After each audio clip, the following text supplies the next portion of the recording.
Bismillahirrahmanirrahim. Assalamualaikum warahmatullahi wabarakatuh.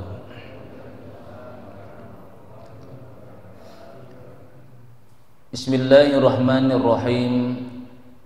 Alhamdulillahilladzi faqahana fid din wal 'aqibatu lil muttaqin wa la 'udwana illa 'alal zalimin. Asyhadu an la ilaha illallah wahdahu la syarikalah wa asyhadu anna sayyidana wa nabiyyana Muhammadan abduhu wa rasuluhu la nabiyya ba'dah. Allahumma salli wa sallim wa barik ala sayyidina wa maulana Muhammad wa ala alihi wa ashabihi wa man tabi'ahu ila yaumiddin, amma ba'd. Jemaah Masjid Jami'atul Ummah yang dirahmati Allah Subhanahu wa taala, marilah senantiasa kita memanjatkan puji dan syukur kita atas nikmat yang diberikan Allah kepada kita semua. Dengan nikmat tersebut kita masih diberikan nikmat, masih diberikan kesehatan, masih diberikan kesempatan umur yang panjang, kita bisa pergunakan untuk melaksanakan ketaatan kepada Allah.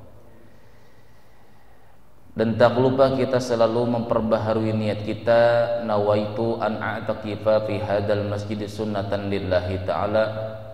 Sengaja aku beriktikaf di masjid ini sunat atasku karena Allah.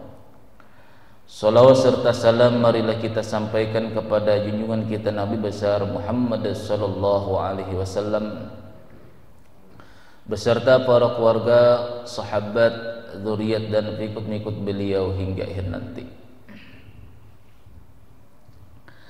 Qala al-musannif rahimahullahu ta'ala wa nafa'ana bihi wa bi 'ulumihi wal qumfid darain, amin. Yang kesembilan di antara akhlak-akhlak para ulama-ulama salaf terdahulu, wa min akhlaqihim radhiyallahu ta'ala anhum tamannal mauta idza khafu ala anfusihim al-wuqu'a fi ma yaskhutullahu azza wa jalla alaihim wa dzalika bi amaratin tazharu lahum min anfusihim wa hiya kal muqaddimati lil ma'asi wal qara'ini ma'dudatun min adillati fi katsirin minal mawadhi'. Di antara akhlak-akhlak para ulama salaf terdahulu di zaman sahabat, di zaman tabi'in dan tabi'it tabi'in, tamannal mauta, bercita-cita dengan kematian.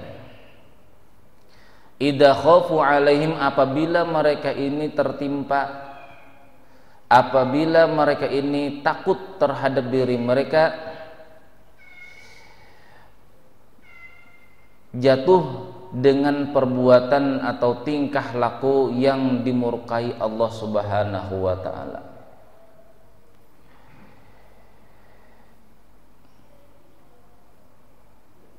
Apabila sudah kebanyakan manusia maksiat, inilah pikiran ulama-ulama salaf terdahulu itu lebih mendingan aku mati ketimbang ikut bercampur dengan manusia-manusia yang maksiat.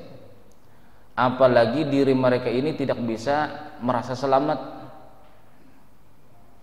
mendingan mati ketimbang melakukan daripada dosa. Jadi kata Abdullah ibn Mas'ud, inilah orang beriman yang melaksanakan satu dosa kecil itu seakan-akan seperti mau ditimpakan, seperti mau kejatuhan gunung. Adapun orang munafik itu menganggap suatu kemaksiatan itu seperti lalat yang nempel di hidung lalu dikibas begini aja. Itu kata Abdullah ibn Mas'ud. Orang yang beriman adalah bila salah sedikit itu cepat-cepat mau berhindar daripada murka Allah Ta'ala, seperti seakan-akan orang itu mau kejatuhan gunung. Takutnya dengan Allah itu luar biasa. Nah itu tuh.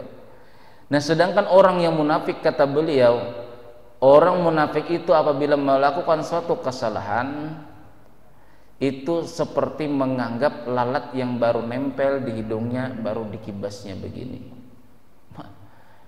Artinya nih apa? Seperti angin lalu, seakan-akan itu tidak dihitung, seakan-akan itu tidak dicatat di sisi Allah. Itu orang munafik. Jadi kenapa inilah permasalahannya sekarang itu, kenapa diri kita itu menganggap sesuatu itu remeh? Karena kita belum yang namanya merasakan akan daripada ancaman.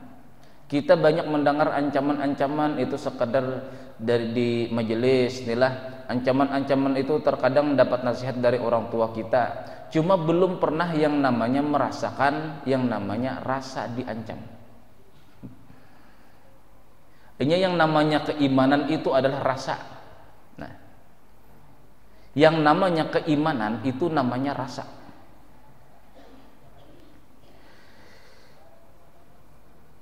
Contoh adalah kenapa Rasulullah Shallallahu Alaihi Wasallam itu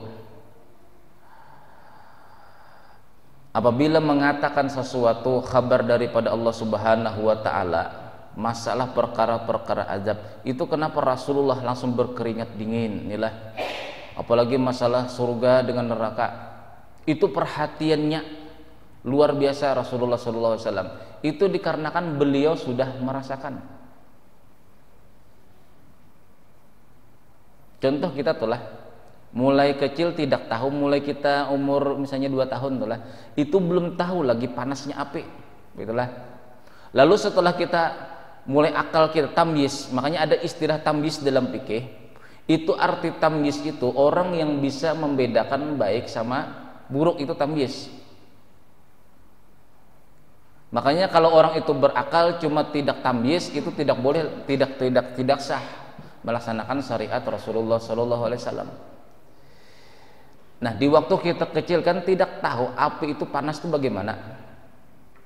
Cuma pada waktu kita sekali tersentuh api panas luar biasa, itu akan akan menjadi rekaman yang luar biasa sampai kita ketua. Lalu bila melihat api kita selalu berjauh, padahal belum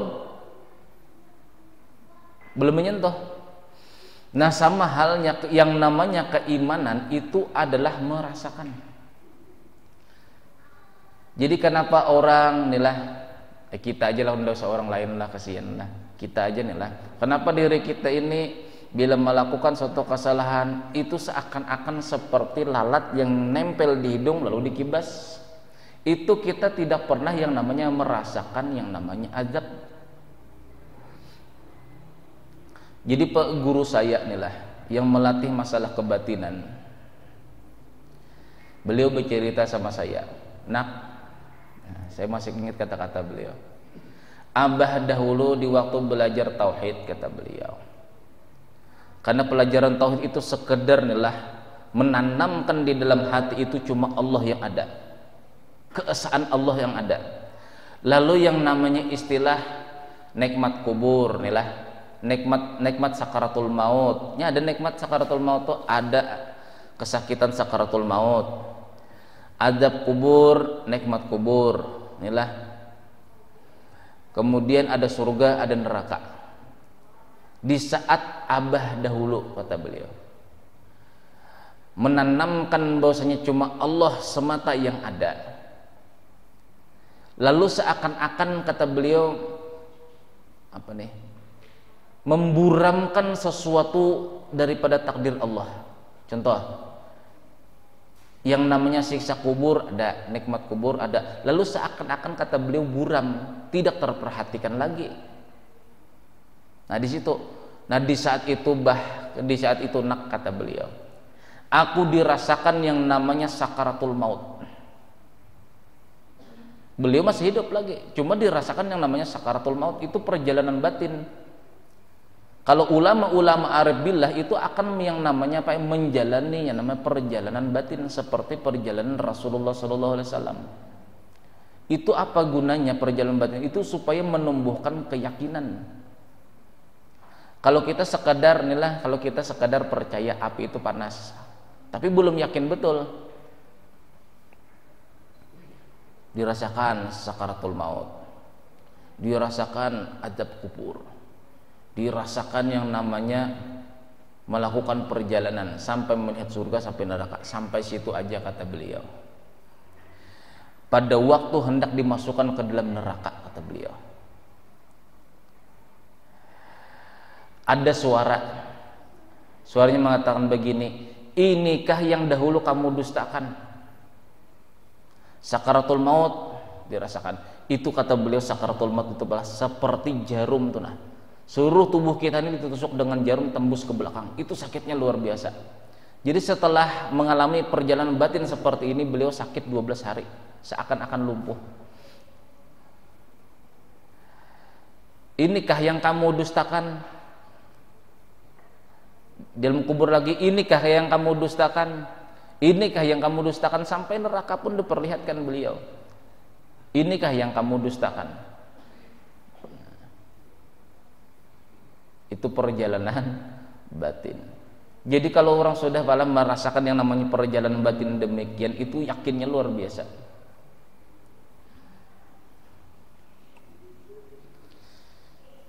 Nah, sama halnya Rasulullah Shallallahu Alaihi Wasallam itulah. Kita sekadar mendengar dongeng aja, cerita-cerita, tidak akan masuk ke dalam perasaan baik.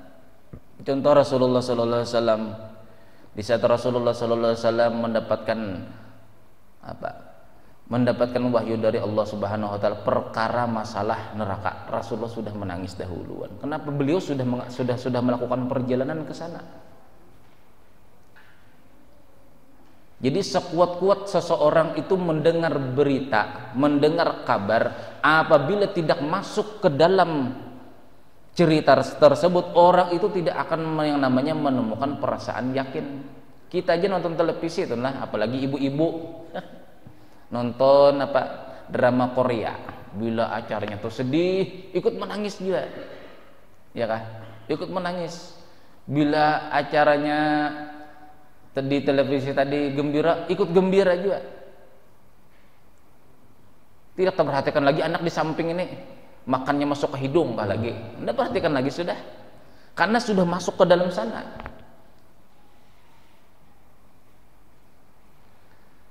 Nah, sama halnya demikian Pak. Jadi selama seseorang itu belum yang namanya merasakan perjalanan kebatinan demikian, orang itu selamanya belum yang namanya mendapatkan nikmat yakin. Nah, itu contoh perkara dunia aja, kita nonton televisi lah, keasikan. Obat nyamuk nih jatuh ke karpet, terbakar. Asik aja karena sangat ramai tuh di televisi tadi. Bila waktu sedih ikut juga menangis. Nah, itu namanya perjalanan batin istilahnya.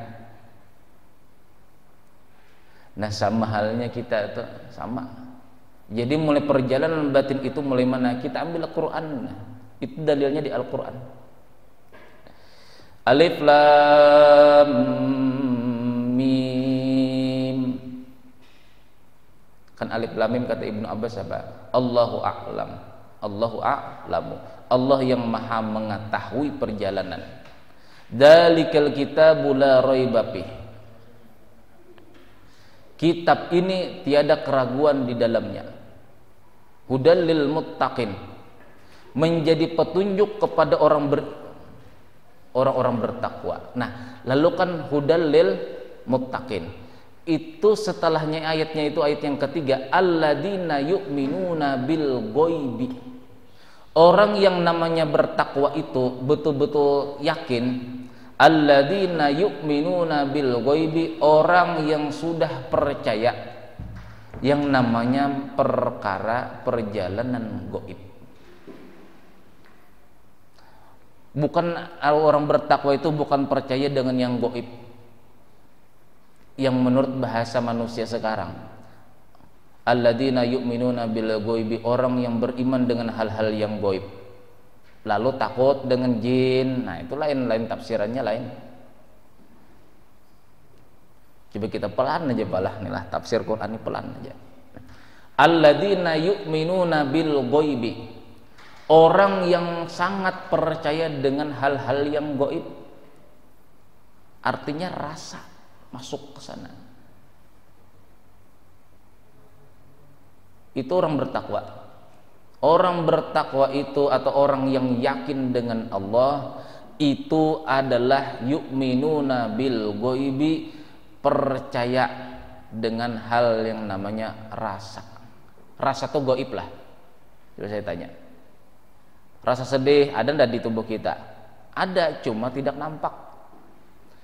Apabila seseorang belum yang namanya merasakan, itu belum percaya. Sampai aja adalah kata orang ini manis kuenya, ndak percaya aku aja. Nah kamu ndak percaya, padahal baru aja kamu makan, ndak percaya, belum seyakin-yakinnya. Kecuali sampai ambil kue tadi, sampai cicipi, wah ternyata manis. Rasalah, rasa itulah yang menumbuhkan keyakinan. Jadi orang yang bertakwa itu adalah orang yang sudah meyakini dengan rasa. Mulai mana? Mulai perjalanan sakaratul maut sampai masuk alam kubur itu sudah dirasakannya, baru orang tuh betul-betul bertakwa. Selama masih perjalanan kita, perjalanan ilmu, inilah akal, itu tidak akan menerima, tidak akan menerima 100% perkara masalah hadis Rasulullah ataupun perkara yang dikabarkan oleh Al-Quran. Menyimpang kemana ceritanya nih? Ini makanya sulit juga kalau ngomong-ngomongnya sulit ya. Terkadang nyimpang kemana. Pahamkah? Kalau tidak paham dipahamkan sendiri. Nah, itu tafsir Qurannya telah secara tauhid. Jadi contoh dunia adalah orang yang yakin itu apabila sudah merasakan. Kata orang lah, bebini atau beristri enak ya. Nah, tapi kita belum bebini, belum merasakan, belum yakin 100%. Nah, merasakan kan? Rasakan ceritanya, rasa. Jadi yang menumbuhkan keyakinan itu rasa, Pak, sebenarnya perjalanan rasa.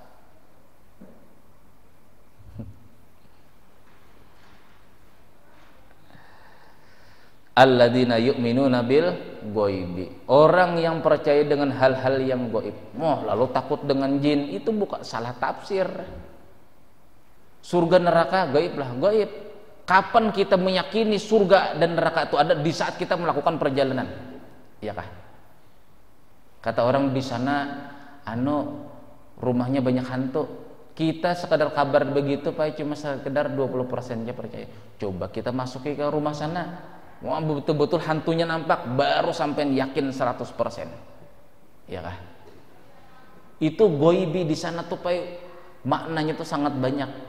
Orang-orang bertakwa itu hudal lil muttaqin, menjadi petunjuk bagi orang-orang bertakwa. Siapa orang bertakwa? Kata Allah di ayat yang ketiga, alladzina yu'minuna bil ghaibi, orang yang percaya dengan yang gaib. Kita itu bisa percaya dengan sesuatu yang belum nampak apabila kita masuk ke sana. Ya. Nah, itu maksud ghaibi di sana, bukan takut dengan yang gaib-gaib. Percaya aku untuk ngetes keimananku saja belajar ikut yang tengah malam dah, uji nyali. Ternyata pulang ke rumah takut, masuk hendak pipis takut. Itu namanya bukan yakin dengan Allah, malah menambah takut dengan dunia. Jadi salah penafsiran itu yang supaya beriman kepada yang gaib. Ya aku mau tes uji nyali, setelah ketemu hantu malah semakin takut. Takutnya kemana? Takut dengan hantu, bukan takut dengan Allah. Ya kah? Jadi salah penafsiran. Alladzina yu'minuna bil ghaibi. Orang bertakwa itu sudah percaya dengan hal-hal yang gaib. Hal yang gaib itu di mana? Di saat mati itu gaib sudah.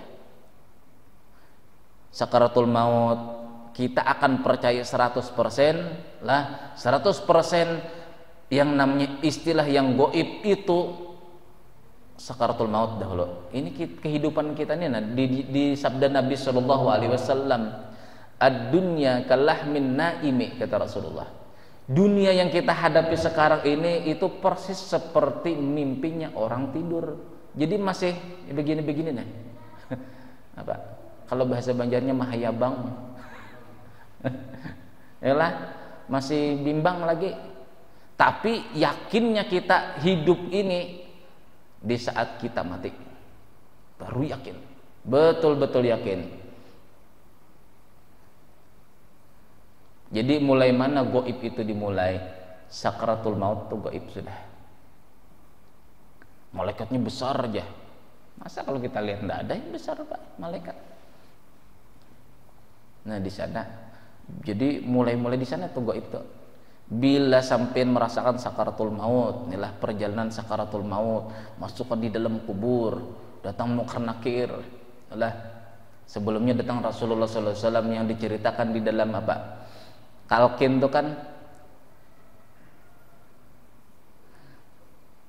ma taqul laka fi hadzal rajulil ladzi bu'isa fikum wa fi khalqin ajma'in.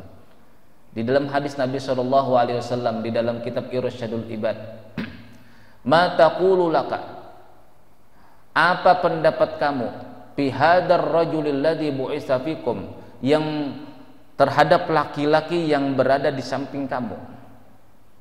Jadi orang yang hendak ditanya Munkar Nakir itu ditanya, awal-awal yang ditanya bukan itu. Sebelum Munkar dan Nakir datang, itu ada suara gaib. Itu di dalam hadis Irsyadul Ibad, sampai baca di sana ada ceritanya. Ada suara gaib yang bertanya, ma taqulu laka fi hadzal rajulil ladzi bu'isa fikum wa fi khalqin ajma'in.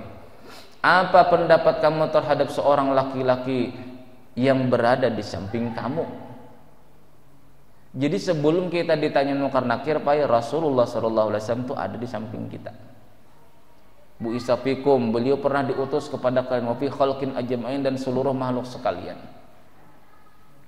Lalu si mayat tadi menjawab, huwan nabiyyu sallallahu alaihi wasallam, beliau adalah Nabi sallallahu alaihi wasallam, ja'ana bil bayyinat, beliau datang dengan kebenaran-kebenaran mir rabbih, daripada Tuhannya. Pasadaq Nabi, kami membenarkan dengan beliau. Nah, itu kan itu kalau yang sering dengar talqin lah, kalau tidak mendengar talqin tidak tahu ceritanya.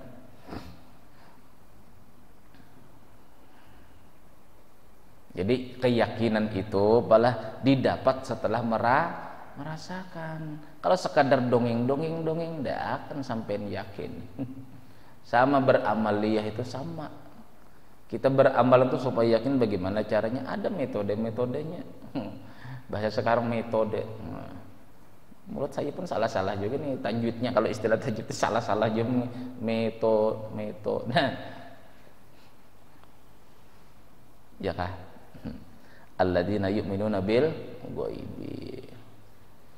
Nah, bila sudah yakin demikian, baru wa yuqimunas shalah. Yalah, mendirikan salat pun baik. Makanya Umar bin Khattab radhiyallahu an dan Sayyidina Ali itu di waktu mengangkat takbir pas sudah gemetar duluan. Kenapa? As-sholatu mi'rajul mu'min. Salat itu adalah perjalanan mi'rajnya orang beriman. Hendak sholatnya, hendak dinaikkan seperti Isra Mi'raj, sudah takut dahuluan. Kenapa? Karena sudah menjalani yang namanya sakaratul maut sampai menuju langit, itu sudah, makanya takut. Nah, pingsan Sayyidina Umar. Ini ada nanti diceritakan dalam kitab sini. Nah, Sayyidina Umar di waktu hendak takbir pingsan dahuluan karena takutnya dengan Allah Subhanahu wa taala. Sayyidina Ali begitu juga, gemetar dulu, keringatan dingin dulu Sayyidina Ali hendak sholat.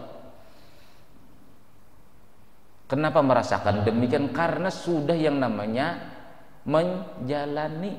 Kita tidak menjalani, santai-santai aja. HP di depan sini, Allahu Akbar.